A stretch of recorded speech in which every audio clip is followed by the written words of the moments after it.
Good afternoon, guys. Now we are in the third unit discussing about production analysis, and we finished covering topics like what is land, labor, capital, and organization, and what is loss of returns to scale, and what is the internal and external economies, right? Okay, in today's class, we are going to discuss about the isoquant. Okay, so definition of isoquant. The first isoquant meaning சொல்கிறேன். So isoquant அப்படின்னாலே same quantity. Okay, so here the definition they are giving is an isoquant is a curve showing all possible combinations of inputs physically capable of producing a given level of output அப்படின்னு சொல்கிறாங்க. So அப்படின்னா isoquant அப்படிங்கிறது ஒரு curve. அது என்ன show பண்ணும் அப்படின்னு பார்த்தீங்கன்னா எல்லா இன்புட்டோட எல்லா பாசிபிள் காம்பினேஷன்ஸும் கம்பைன் பண்ணி கொடுக்குற அவுட்புட் எப்படி இருக்கும் அப்படின்னு பார்த்தீங்கன்னா சேமாக இருக்கும் அப்படின்னு சொல்கிறாங்க. ஓகேவா? So to understand it better you can see here இங்கே பார்த்தீங்கன்னா எத்தனை இன்புட் எடுத்திருக்காங்க? 2 இன்புட்ஸ் எடுத்திருக்காங்க. So units of labour and units of capital இல்லையா? You can see the output, it is everything same 400. So 2 units of labour எடுத்திருக்கப்போ எத்தனை units of capital எடுத்திருக்காங்க? 30 units of capital எடுத்திருக்காங்க. And they are getting 400 meters of cloth output. Okay, ஒரு cloth manufacturing கம்பெனியில் 2 unit 2 input factors வச்சு ஒரு cloth manufacture பண்ணுறாங்க. Labour use பண்ணி கேபிட்டல் யூஸ் பண்ணி மேனுஃபேக்சர் பண்ணுறப்போ என்ன ஆகுது அப்படின்னு பார்த்தீங்கன்னா இங்கே எத்தனை இன்புட்ஸ் இருக்குது? 2 இன்புட்ஸ் இருக்குது. டிஃப்ரெண்ட் காம்பினேஷன், சேம் காம்பினேஷனாக இருக்கா இல்லையா? இல்லை. ஸோ 2 லேபர்ஸ் எடுத்துருக்கிறப்போ 30 கேபிட்டல் எடுத்திருக்காங்க. 4 லேபர்ஸ் எடுத்திருக்கப்போ 22 கேபிட்டல் எடுத்திருக்காங்க. So different combination of input giving same output. So that is called as isoquant. இன்னொரு வாட்டி படிக்கணும் பாருங்கள். an isoquant is a curve showing, it is a curve. isoquant அப்படிங்கிறது ஒரு curve. அது என்ன ஷோ பண்ணுது அப்படின்னு பார்த்தீங்கன்னா என்ன வந்து காமிக்குதுன்னு பார்த்தீங்கன்னா all possible combinations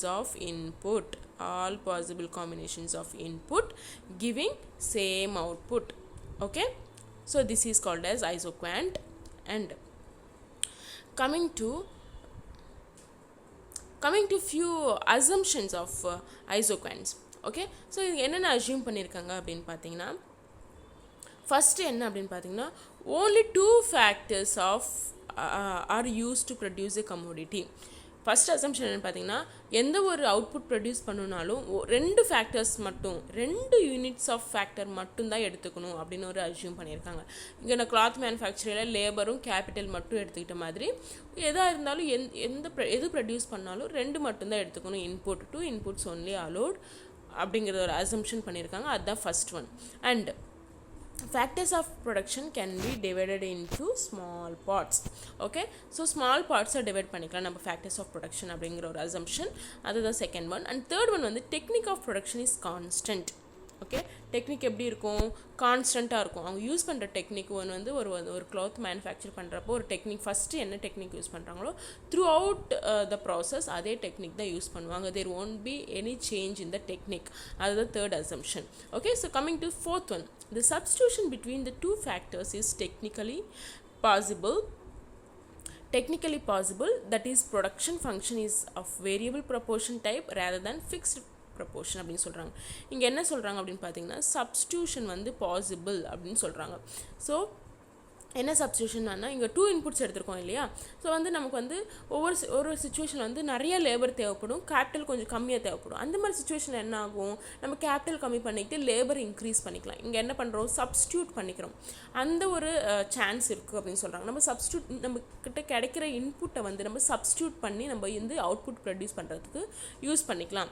ஸோ அதனால் இது என்ன சொல்கிறாங்க அப்படின்னு பார்த்தீங்கன்னா வேரியபிள் ப்ரப்போர்ஷன் அப்படின்னு சொல்கிறாங்க rather than fixed proportion. So fixed proportion என்ன அப்படின்னு பார்த்தீங்கன்னா நம்ம எந்த லெவலில் வந்து ஸ்டார்டிங்கில் என்ன லேபர் அண்ட் கேபிட்டல் யூஸ் பண்ணுறோமோ அதே ப்ரப்போர்ஷனை வந்து through out the process use பண்ணும். ஆனால் வந்து அதுதான் ஃபிக்ஸ்டு ப்ரப்போர்ஷன் சொல்லுவோம். வேரியபிள் அப்படின்னா நம்ம அவுட்புட்டுக்கு தகுந்த மாதிரி நம்மளோட இன்புட்டை சேஞ்ச் பண்ணிக்கிறது தான் வேரியபிள் ப்ரப்போர்ஷன்.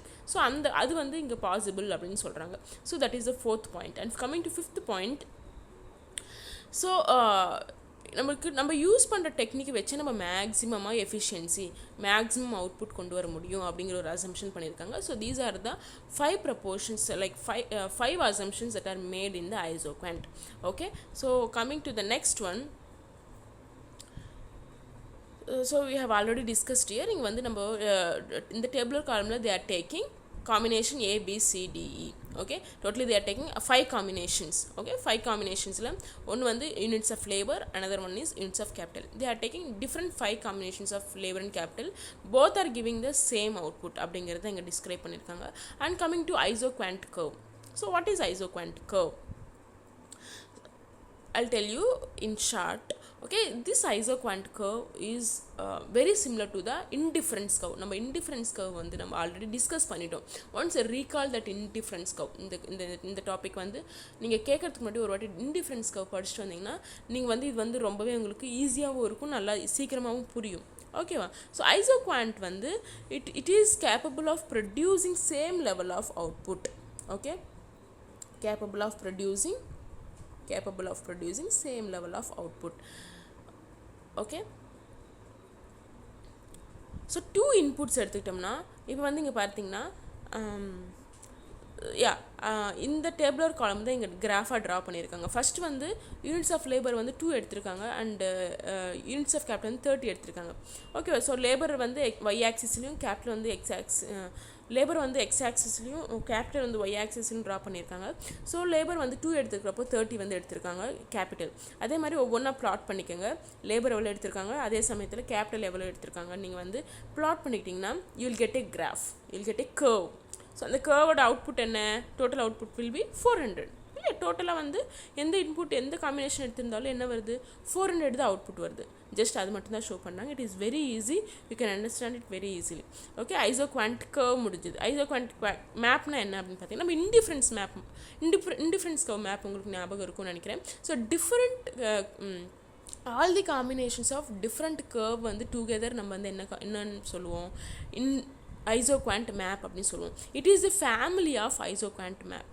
ஸோ ஃபஸ்ட் லெவலில் வந்து ஃபஸ்ட் கர்வில் வந்து அவுட்புட் வந்து என்ன எவ்வளோ 100 யூனிட்ஸ். செகண்ட் லெவலில் வந்து அந்த கர்வோட அவுட்புட் என்ன 200, 300, 400. So different levels of isoquant curve together called as isoquant map. Okay, so that is about this. And coming to properties of isoquant curve. So properties of isoquant curve அப்படி இதில் வந்து first என்ன பார்த்தீங்கன்னா the isoquant curve has never a negative slope அப்படின்னு சொல்லியிருக்காங்க. So it slopes downward from left to right indicate that factors are substitutable if more or one factor is used, less of other factors needed to produce the same level of output அப்படின்னு சொல்கிறாங்க. So அப்படின்னு என்னென்னு பார்த்தீங்கன்னா curve ஐசோகுவாண்ட் curve எப்பயுமே வந்து the slope dwells from left to right அப்படின்னு சொல்கிறாங்க. Left to right எதுக்கு தான் கர்வ் வந்து நம்ம வந்து எப்படி லெஃப்ட் டு ரைட் மட்டுமே எதுக்கு ட்ரா பண்ணுறோம் அப்படின்னு பார்த்தீங்கன்னா பிகாஸ் இட் இஸ் சப்ஸ்டியூட்டபிள். நம்ம வந்து சப்ஸ்டியூட் பண்ணிக்கிற ஆப்ஷன் இருக்கிறதுனால இந்த கர்வ் வந்து நம்ம எப்படி இருக்கும் அப்படின்னு பார்த்தீங்கன்னா லெஃப்ட் டு ரைட் அப்படின்னு இருக்கும். ஸோ வந்து நான் ஆல்ரெடி சொன்ன மாதிரி நமக்கு சம்டைம்ஸ் லேபர் அதிகமாக தேவைப்படுறப்போ நம்ம கேபிட்டல் கம்மியாக தேவைப்படுறப்போ நம்ம வந்து சப்ஸ்டியூட் பண்ணிக்க முடியும். கேபிட்டலோட யூசேஜ் வந்து கம்மி பண்ணிக்கிட்டு லேபர் வந்து அதிக பண்ணிக்க முடியும். ஸோ இந்த மாதிரி சுச்சுவேஷன் வரப்போ கிராஃப் எப்படி இருக்கும்னு பார்த்தீங்கன்னா டுவர்ட்ஸ் லெஃப்ட் டு ரைட் தான் இருக்கும். ஓகேவா? ஸோ இந்த diagram of combination of A refers to more capital K5 and less labor 2. Labor L2 as the producer moves from B, C, D and more labor and less capital are used அப்படின்னு சொல்கிறாங்க. நீங்கள் வந்து first பார்த்தீங்கன்னா K2 capital K2 இருக்கிறப்போ labour எவ்வளோ இருக்குது? L5 நீங்கள் பார்த்தீங்கன்னா தெரியும். ஸோ K2 இருக்கப்போ கேபிட்டல் வந்து L5 இருக்குது. ஸோ இங்கே வந்து கேபிட்டல் கம்மியாக தேவைப்படுது அண்ட் L5 வந்து அதிகமாக இருக்குது, லேபர் வந்து அதிகமாக இருக்குது. ஓகேவா? ஸோ கேபிட்டல் கம்மியாக இருக்கிறப்போ லேபர் அதிகமாக தேவைப்படுது. அண்ட் கம்மிங் டு K3 கொஞ்சம் வந்து K2லேருந்து கேபிட்டல் K3க்கு இன்க்ரீஸ் ஆகிறப்போ லேபர் வந்து எங்கே இருக்குது? இங்கே வந்து L4 இருக்கணும். ஓகேவா? ஸோ லேபர் வந்து டிக்ரீஸ் ஆகிருக்கு, L5லேருந்து L4க்கு டிக்ரீஸ் ஆகிருக்கு. ஆனால் கேபிட்டல் வந்து K2லேருந்து K3க்கு இன்க்ரீஸ் ஆகிருக்கு. ஓகேவா? இந்த சேம் வே கேபிட்டல் வந்து K4க்கு போனப்போ லேபர் எவ்வளோ இருக்குது? L3ல் இருக்குது இல்லையா? ஸோ கேபிட்டல் இன்க்ரீஸ் ஆக ஆக லேபர் என்ன ஆகுது? டிக்ரீஸ் ஆகிட்டே இருக்குது. ஸோ இதுதான் என்ன சொல்லுவோம்? லைக் லா ஆஃப் சப்ஸ்டியூஷன் வந்து இங்கே வந்து அப்ளை ஆகும் இல்லையா? நம்ம எது எடுத்துக்கிட்டாலும் அவுட்புட் வில் பி சேம். நமக்கு எவ்வளோ வந்து ஒன்று இன்க்ரீஸ் பண்ணி கம்மி பண்ணிட்டாலும் ஒன்று கம்மி பண்ணி இன்க்ரீஸ் பண்ணி அவுட்புட் ஃபைனலி அவுட்புட் எப்படி இருக்கும்? சேமாக தான் இருக்கும். எல்லா காம்பினேஷன் ஆஃப் இன்புட்டுமே அவுட்புட் எப்படி இருக்கும்? சேமாக தான் இருக்கும். அதுதான் வந்து ஐசோகுவாண்ட் கர்வ் அப்படின்னு அதுக்காக தான் ஐசோகுவாண்ட் அப்படின்னு சொல்கிறோம். ஓகேவா?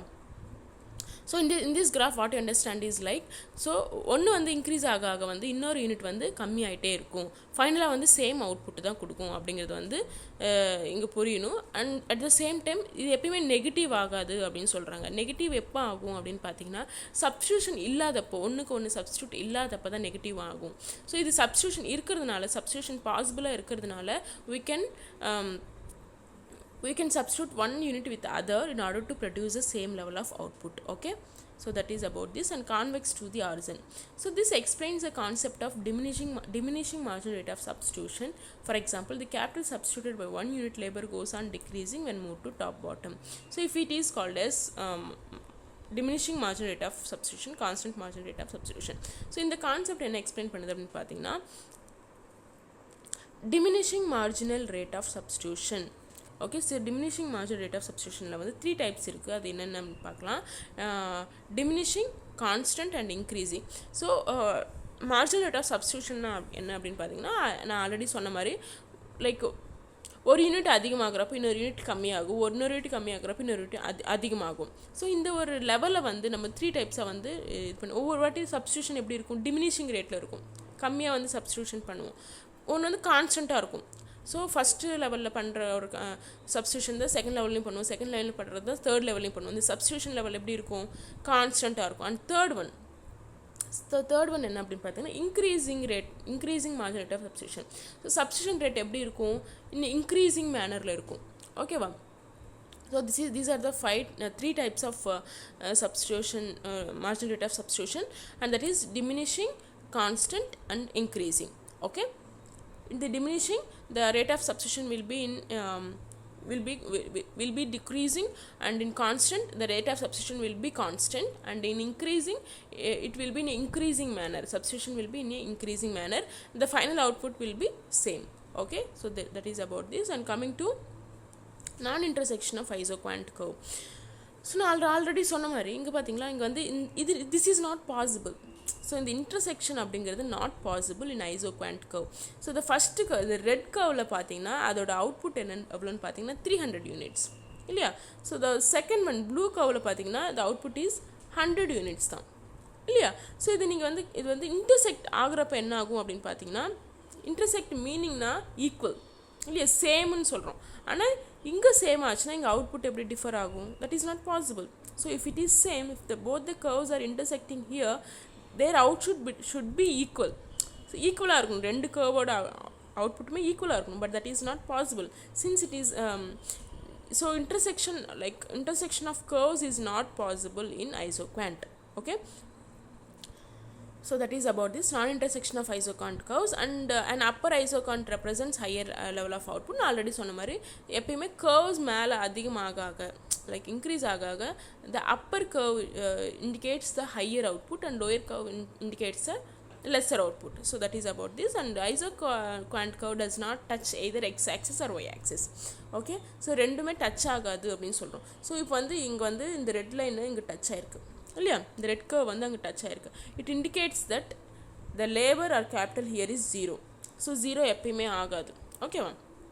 So that is not possible. The touching of x and y axis in isoquant curve is not possible. Okay, so that is about this. And coming to isocost line. So isocost line அப்படின்னா என்னன்னு பார்த்தீங்கன்னா, இந்த ரெண்டு இன்புட்டுமே within the பட்ஜெட்டில் இருக்கணும். ஓகேவா? So that is called as isoquant cost line. So the isocost line illustrates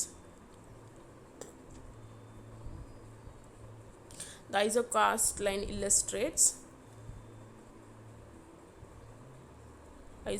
illustrates the possible combinations of two factors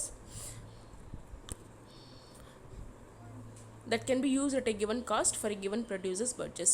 So the ரெண்டு combination of factors May within the producer's budgetல தான் இருக்கணும். அதை தான் என்ன சொல்கிறோம் அப்படின்னு பார்த்தீங்கன்னா isocost line அப்படின்னு சொல்கிறோம். Okay, so the isocost line gives informational factor of prices and financial resources of the firm. இந்த ISO cost line வந்து என்ன வந்து information கொடுக்கும் அப்படி பார்த்தீங்கன்னா the ISO cost line gives information of factors of prices and technical resources of the firm அப்படின்னு சொல்கிறாங்க. Like நம்ம எவ்வளோ வந்து அதோட அந்த இன்புட்ஸோட ப்ரைஸ் என்ன, நம்ம ஃபினான்ஷியல் ரிசோர்ஸ் என்ன, நம்மளோட அவுட்புட் என்ன, இது எல்லா டீட்டெயில்ஸுமே கொடுக்கறது தான் iso cost line. Okay, you can see here they have taken two combinations, units of capital and units of labor. The price வந்து 30, total price of capital is 30 and total price of labor is rupees 10. Okay, so first combination பார்த்தீங்கன்னா 4 and 0. So here they have not taken labor and they have taken only capital, and the total expenditure வந்து in rupees எவ்வளோன்னு பார்த்தீங்கன்னா 120. எவ்வளோ செலவு பண்ணியிருக்காங்க கேபிட்டலுக்கு மட்டும் 120 collect பண்ணியிருக்காங்க. Okay, so இந்த செகண்ட் பி காம்பினேஷன் பி பார்த்தீங்கன்னா 3 ப்ரைஸ் 3 அண்ட் லேபர் ஆல்சோ 3 சேமாக தான் எடுத்திருக்காங்க. அதோட எக்ஸ்பெண்டிச்சர் செலவும் 30 தான். So different combination of both is giving the same expenditure 120. So this is called as isocost line. Okay, they have just added this first 4k and 0l is giving the 120, 3k plus 3l is giving the output 120. So these are all the same, different combinations of input and the output is the same. That indicate பண்றது தான் ISO cost line. Okay, here you need to remember what is ISO cost line and what are all the properties and what are all the assumptions made in the ISO cost line. Okay, thank you.